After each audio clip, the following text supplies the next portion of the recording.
Welcome to another small disc golf video. This is the second in a series on designing a new disc. This episode is all about modeling a disc in Fusion 360. I'm going to use it to create a disc that looks very much like the one that you see right now. I practiced on this one. It looks actually a lot like the Falcon, but it has this interesting thing on top up here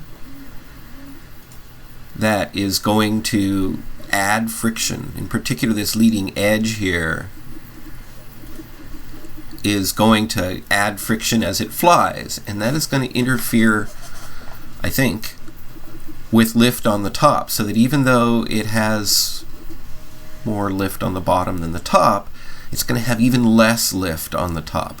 Now, this is not going to make as good of a driver. It's not going to go as far. It's going to slow down sooner. So it's not going to beat the Falcon as a driver, but it might be more stable as an upshot, as a mid-range disc. So that's my hope anyway. I don't really know. This thing on the left here, this big disc that's now blue, is the print base. And when it prints on the printer, it's going to be upright like this. So we have to add that. Here, I'm going to turn it around so you can see. It's just basically overlapping the disc. I'll bring it in a little closer here. It actually shares part of the disc itself. This is not a raft. The disc actually goes through it almost to the very bottom. And after you print it, you have to clip this part off and then sand it. It needs this, otherwise it topples as it's printing. So I'm going to now build one of these from scratch. Disc profiles that I have just scratched out in my notebook. That some of these are just silly. They wouldn't work, but I was trying to break my brain from its habit of thinking about things the same way.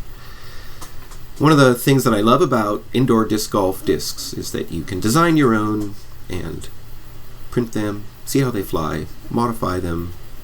Who knows, maybe one of these crazy disc designs might fly in a really interesting or predictable way. Or not, who knows. But it isn't a huge investment to try it out. You could certainly do one every weekend without any problem at all. I'm going to create a brand new component, and when I do that, I'm going to make sure that the very top item is selected so that the new component that I create is at the top level. If I were to have been working in some other component and I create a component, then it's a subcomponent of that. So here is a new component, and I don't know what to call this disk yet. I'm going to just call it Practice 2. And it's going to be a new object. And there's Practice 2, and I'm going to turn off Practice 1. And so there's nothing there. So the first thing I'm going to do is bring in a sketch of a disk that I have already designed. Insert an image of the disk that I would like. It's called a canvas. I've already drawn a profile that I'd like, and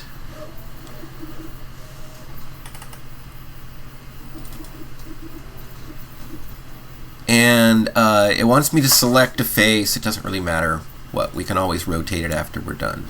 And so it wants to put this image in there like that, and that's fine. I'm going to scale it up. I don't know how big to scale it. Let's scale it by a factor of, 3 for right now. Okay, so what I've done so far is put this thing in there. And here's a sketch. Maybe I'll do it the other way.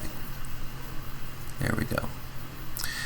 I'm going to draw that in Fusion. I'm going to draw over the top of it. This is just a guide for me to understand. Here it's on the bottom. Now it's straight. And then I'm going to get rid of this canvas. This is just sort of a drawing guide for me. So I'm going to start by creating a new sketch, and I am going to sketch on this plane. Boom. And I'm going to draw some helper lines, just some lines like through the middle here. And I do need a helper line from, say, let's go through the middle here like this. Sorry.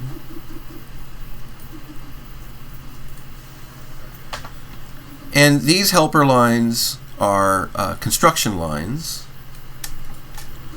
So I use X and I make them construction lines. That means they don't interfere with drawing things, but they can still be used to draw things.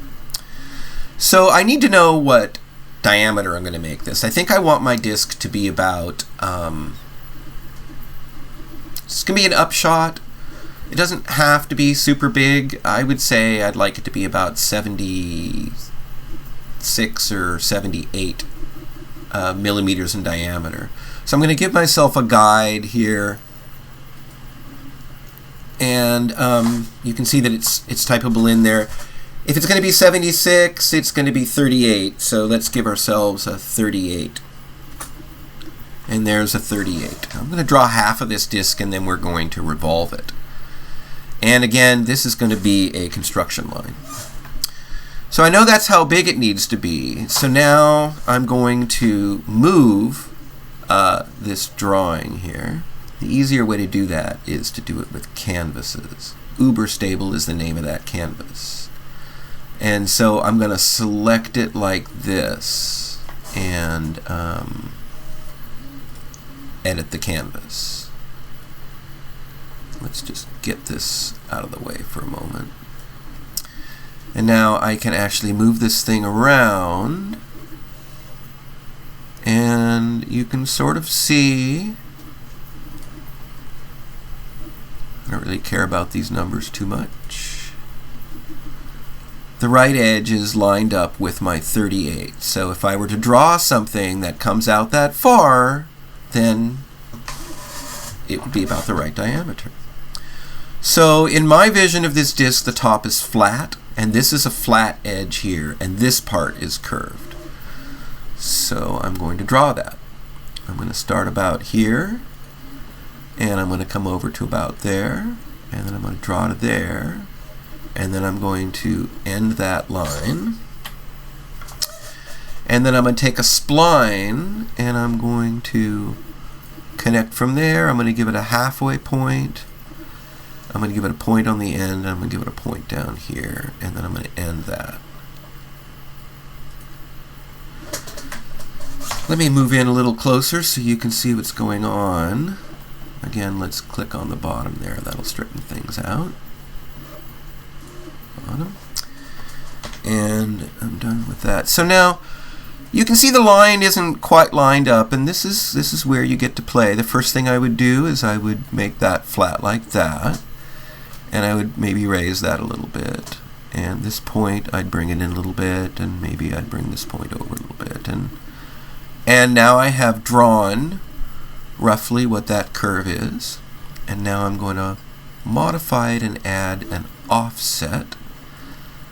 And I'm going to select this curve.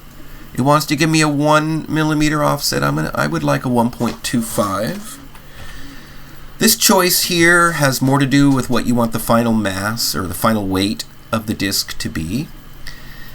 And the thicker you make it, the heavier it'll be. You probably don't want it to be more than, I think, 15 grams is the limit on these discs.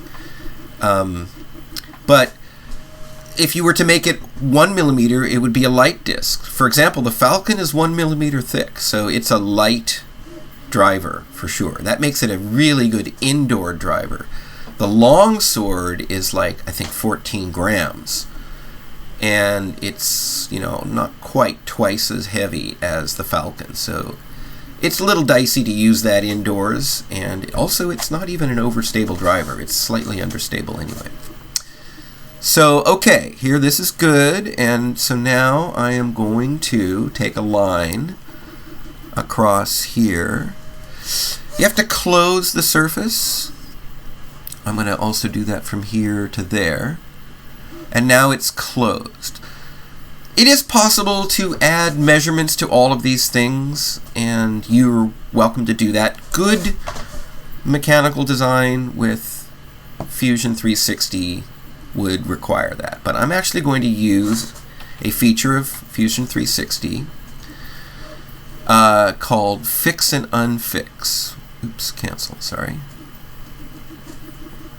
Sorry, I'm going to select all of these. Right? And then I'm going to select Fix. And these lines all turn green. And basically, that tells Fusion 360 to just remember where I put these things. This is where I want them. And it does.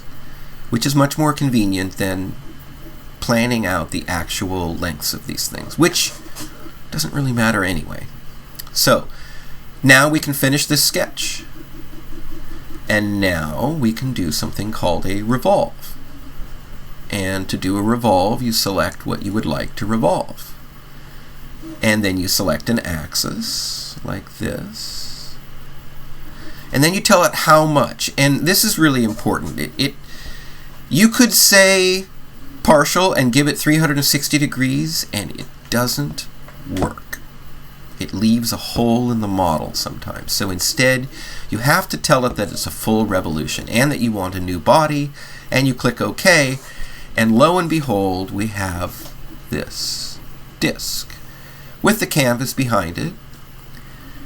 And you can see that actually we did pretty good of drawing the disc around that. So I'm going to actually get rid of the viewing of the canvas. So now the canvas is gone, and we have drawn an indoor disc golf disc.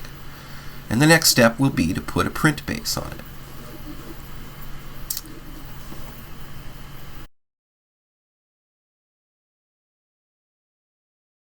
Just to review real quick,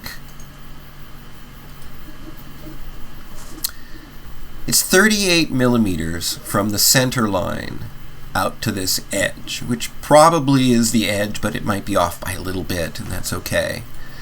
So I'm going to construct an offset plane. Here's an offset plane. And I'm going to select my plane, and the plane is going to be one that passes through the center.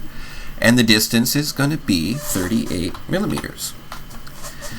And we can look at it, and it should be pretty close. It looks pretty close. Let's get that closer. Looks pretty darn close. I mean, I can get pretty close here. I guess it's just slightly below, and that's fine. That's even what we want. We generally want it to be just a hair below. So I'm going to click OK. Let me push this away so we can see it.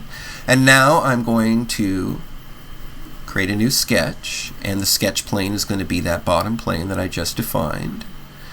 And I'm going to add a circle there, roughly centered on it, and we're going to make this circle be 24 millimeters, just because why not? And now I've made a circle, and I'm going to finish that sketch. And I'm going to do the push-pull, and I'm going to select that circle, and we're actually going to go a negative distance back up into the model. We're going to go minus 0.5. And I'm going to tell it, instead of cutting, I want to join. And so what this does is it creates a print base that actually overlaps part of the bottom of the disc. I'm going to click OK. We can look at this. And you can actually see that it doesn't pierce the bottom, and that's good. But it definitely pierces the top. Look how much contact area. This thing was 24 millimeters wide. It's approximately half. This is perfect. If it had a very small contact area, then the disc might topple when you are printing it. So now we have printed this disc, and it doesn't really matter what orientation it is. When we bring it into the slicer, we're going to put it with the print base down. You can ignore this line. It just is an artifact of how it was drawn.